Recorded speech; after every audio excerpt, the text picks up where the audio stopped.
Walk out into your yard tomorrow morning and gather 2 pounds of the fastest growing weeds you can find. Dandelion leaves pushing up between your paving stones, chickweed spreading across your garden beds, mugwort growing wild along the fence line, grass clippings from the last time you mowed the lawn, the tops of vegetable plants you trimmed last week and threw on the compost pile. Any plant that grows aggressively, that returns no matter how many times you cut it, that seems to shrug off drought and shrug off frost and shrug off every attempt you have made to slow it down. Chop those weeds into small pieces. Mix them with an equal weight of ordinary brown sugar. Pack the mixture into a jar, cover it loosely with a cloth, and set it aside in a cool corner of your kitchen for 7 days. What emerges from that jar at the end of the week is one of the most remarkable plant tonics ever documented in agricultural history. A dark, syrupy liquid, packed with plant growth hormones, natural enzymes, mineral compounds, and the exact biological signals that fast-growing weeds use to outperform every other plant in your garden. Poured onto the soil at the base of any struggling plant, this liquid produces transformation that no synthetic fertilizer in any plastic bag can match. Tomatoes, peppers, cucumbers, squash, beans, leafy greens, herbs, roses, dahlias, fruit trees, berry bushes, even the houseplants on your windowsill. Yellowing leaves fade back to deep green within days. Stalled plants push out new growth. Stems thicken. Flowering increases. And the total cost of the entire operation is $0 because every ingredient is either growing wild in your yard or already sitting in your kitchen pantry. But before I show you the exact 7-day recipe that turns backyard weeds into the most powerful plant tonic ever documented in modern gardening, you need to understand something almost every gardening video on the internet gets completely wrong. Most channels tell you to pull weeds, kill them, poison them, bag them up and haul them to the curb for disposal. The advice treats weeds as enemies, as failures, as evidence that something has gone wrong in your garden. Stay with me because the truth is exactly the opposite. The weeds pushing up through your garden right now are not enemies. They are ingredients. They contain some of the most concentrated plant growth signals available anywhere in nature.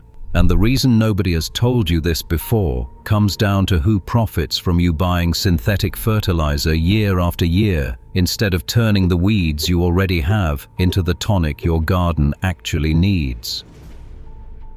The story does not start in a research laboratory.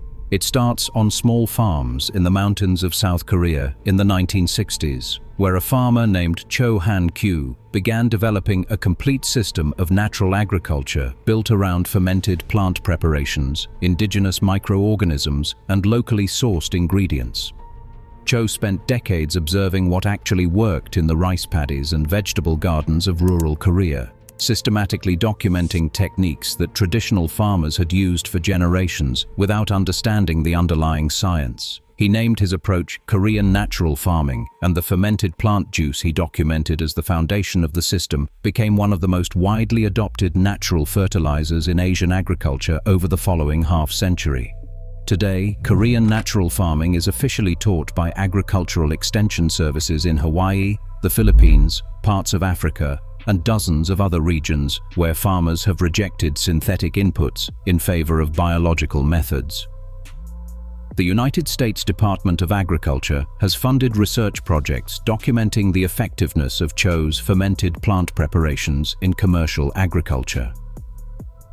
Universities across the Pacific Rim teach Korean natural farming as part of their sustainable agriculture curricula. This is not folk wisdom or wishful thinking. This is documented agricultural science, refined over 60 years of continuous practice by farmers who cannot afford to waste time on methods that do not work. The core insight behind fermented plant juice is beautifully simple. Fast-growing plants contain the exact biological compounds that struggling plants are missing. Growth hormones, enzymes, amino acids, mineral solutions, natural sugars, signaling molecules that tell plant tissue when to divide, when to elongate, when to produce chlorophyll, when to set flowers, and when to build fruit. Wild aggressive weeds have to survive without any of the pampering that garden plants receive. They compete for every drop of water, every shaft of sunlight, every scrap of nutrients in the soil. That competitive pressure over thousands of generations of evolution has selected for weeds that carry the highest concentration of growth signals of any plants on Earth. When you ferment those weeds in the right way, you extract those signals in a form your garden plants can absorb directly through their roots and their leaves. The transfer is almost immediate. Struggling plants recognize the biological messages and respond within days. Here is the part nobody talks about. The fermentation process itself is the essential step, and skipping it produces almost none of the benefit. Fresh weeds, chopped up and applied to soil, break down slowly and release their compounds over weeks or months. Fermented weeds, prepared correctly with brown sugar in a covered jar, release those same compounds in concentrated liquid form within 7 days. The brown sugar performs two critical functions simultaneously. First, it draws liquid out of the plant tissue through osmosis, the same physical process that pulls water out of cucumbers when you salt them. That osmotic extraction pulls the water-soluble growth compounds out of the plant cells and into the surrounding sugar solution.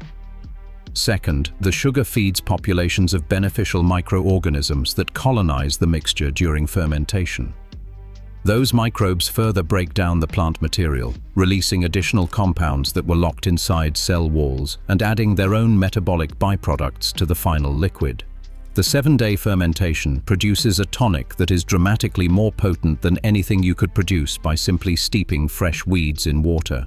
Now stay with me, because the science behind why fermented plant juice works so consistently comes down to a category of compounds called plant growth regulators. These are the chemical messengers that plants use to coordinate their own growth. Auxins tell plant tissue to elongate, cytokinins tell tissue to divide into new cells, gibberellins tell stems to lengthen and flowers to form. Fast-growing weeds produce all of these compounds in high concentrations to fuel their aggressive growth patterns. When you ferment weeds in sugar and extract the resulting liquid, you capture those plant growth regulators in a form that can be diluted and applied to struggling plants. The receiving plants absorb the compounds through root tissue and through leaf surfaces, and the growth signals begin working immediately. Studies published in agricultural journals across Asia have documented measurable improvements in crop yield, disease resistance, and drought tolerance in plants treated with Korean natural farming fermented plant juice compared to untreated controls. The Hawaii Cooperative Extension Service has documented the technique in official publications and continues to teach it to commercial farmers across the Hawaiian Islands. A separate line of research has examined the microbial communities that develop inside the fermentation jar during the 7-day process. The dominant organisms belong to the same lactic acid bacteria families that produce sauerkraut, kimchi, yogurt, and traditional fermented pickles. These beneficial bacteria produce lactic acid as a metabolic byproduct, which gradually lowers the pH of the fermenting mixture and creates conditions that prevent harmful pathogens from colonizing. The finished liquid contains not only the extracted plant growth compounds, but also living populations of lactic acid bacteria that colonize the soil where the diluted juice is applied. These bacteria then continue working after application, breaking down organic matter, suppressing soil-borne diseases, and supporting the beneficial fungal networks that healthy garden soil depends on. One jar of finished fermented plant juice delivers 3 distinct benefits simultaneously: plant growth hormones, trace mineral nutrition, and a fresh dose of beneficial soil bacteria. No synthetic fertilizer available at any garden center delivers even one of those benefits, let alone all 3. Here is the shareable detail that should change how you think about weeds forever. Every square foot of soil in the average American backyard contains between $100 and $500 worth of plant growth compounds locked inside the weeds growing there right now. Not in the soil, not in the plants you deliberately planted. In the weeds, the dandelions, the chickweed, the clover, the mugwort, the grass. Every one of those plants is a walking chemistry factory, producing growth signals that your struggling tomato plants would give anything to receive.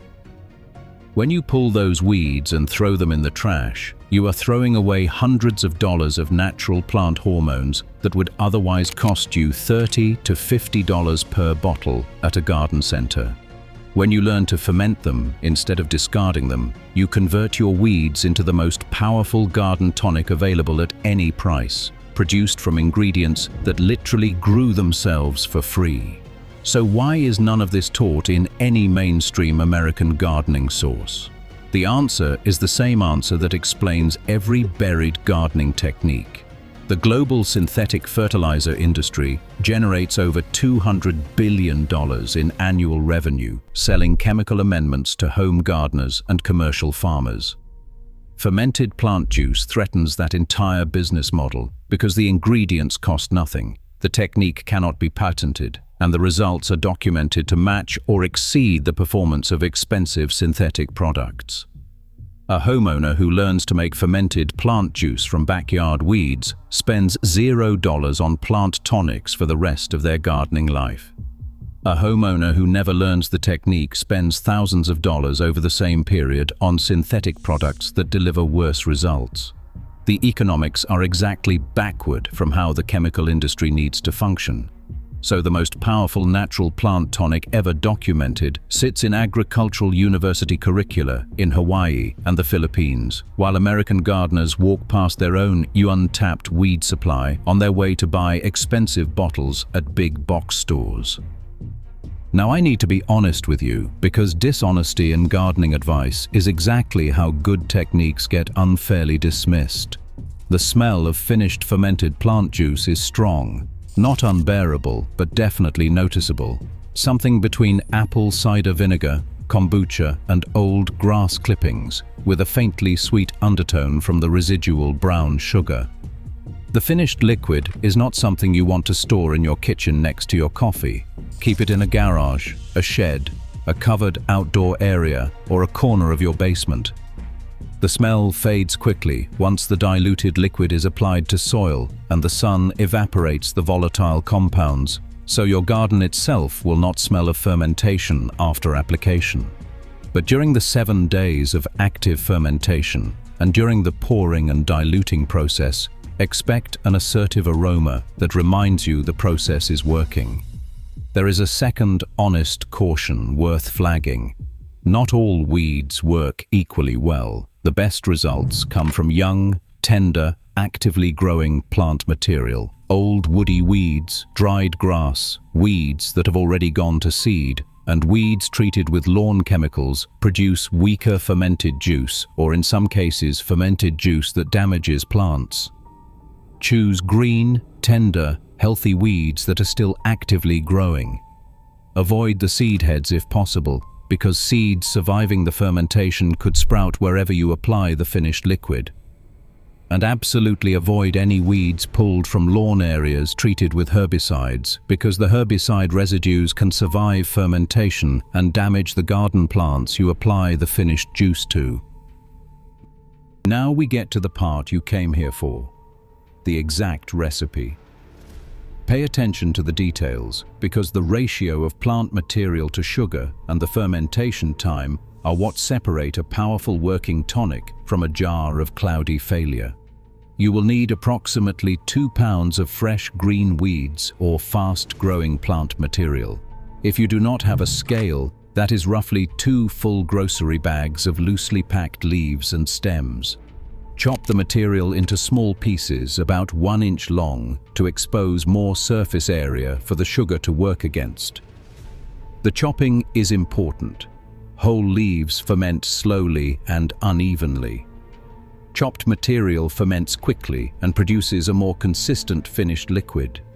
You will need approximately 2 pounds of ordinary brown sugar. Any brown sugar works. Light brown, dark brown, muscovado, turbinado. Do not substitute white refined sugar, because the trace minerals and molasses content in brown sugar contribute to the fermentation quality. If you have a scale, weigh the sugar to match the weight of the plant material. If you do not, use roughly the same volume of sugar as chopped plant material and press them together with your hands until every piece of green material is thoroughly coated with sugar. Pack the sugared plant mixture into a clean glass jar or food-grade plastic container, filling it about 3/4 full. Do not pack it tightly. The mixture needs space to expand and release liquid during fermentation. Place a clean weight on top of the mixture to keep it below the surface as liquid begins to accumulate. A clean rock, a small plate, or a food-safe weight all work well. Cover the top of the jar with a breathable cloth, a coffee filter, or a paper towel secured with a rubber band. Do not use an airtight lid. The fermentation produces gas, and a sealed container can build pressure or force anaerobic conditions that produce foul-smelling failed batches. Place the covered jar in a cool, dark corner of your garage, shed, or basement. Room temperature is ideal. Direct sunlight is not. Leave the jar undisturbed for 7 days. During that time, the brown sugar draws liquid out of the plant material through osmosis. The mixture releases a dark, syrupy liquid, and beneficial microorganisms colonize the mixture and begin their fermentation work. After 7 days, the mixture will have collapsed significantly, and a dark brown to nearly black liquid will pool at the bottom of the jar. That liquid is your finished fermented plant juice. Strain the liquid through a fine cloth or a fine mesh strainer into a clean glass storage bottle. Compost the solid plant material that remains in the strainer because it has already given up its compounds to the liquid. The strained juice should be stored in a cool, dark place. Room temperature storage works for several months. Refrigerated storage extends the shelf life to a year or longer. The concentrated juice is far too strong to apply directly to plants. Dilute it before use. The standard application dilution is 1 part fermented plant juice to 20 parts water. A tablespoon of concentrated juice in 1 gallon of water is roughly the right ratio. Apply the diluted solution as a soil drench at the base of any plant, or as a light foliar spray on leaves in the early morning or late afternoon. Avoid spraying leaves in direct midday sunlight because the residual sugar in the juice can amplify sun damage on leaf surfaces. Apply every 2 to 3 weeks throughout the growing season for consistent results. The application produces visible response within days on struggling plants. Yellowing leaves darken to healthy green. Wilting plants recover their vigor. Stunted growth begins to accelerate. Flowering plants set more buds. Fruiting plants produce more fruit. The improvements build across the growing season, and the same jar of concentrated juice will treat an entire backyard garden for months. The next time you look out at your yard and see weeds, do not see failures. See ingredients. See a free supply of the most powerful plant growth compounds documented in modern agriculture, growing themselves at no cost, ready to be harvested and fermented into a tonic that Korean farmers have been perfecting for 60 years. Cho Han-kyu spent his career proving that everything a garden needs is already present in the natural world around it, waiting to be recognized and prepared. Every dandelion in your lawn is a bottle of liquid growth hormone. Every patch of chickweed is a mineral supplement. Every clump of grass clippings is raw material for the tonic that will transform every other plant in your garden. All you need is a jar, some brown sugar, 7 days of patience, and the willingness to see your weeds for what they actually are. The harvest begins now.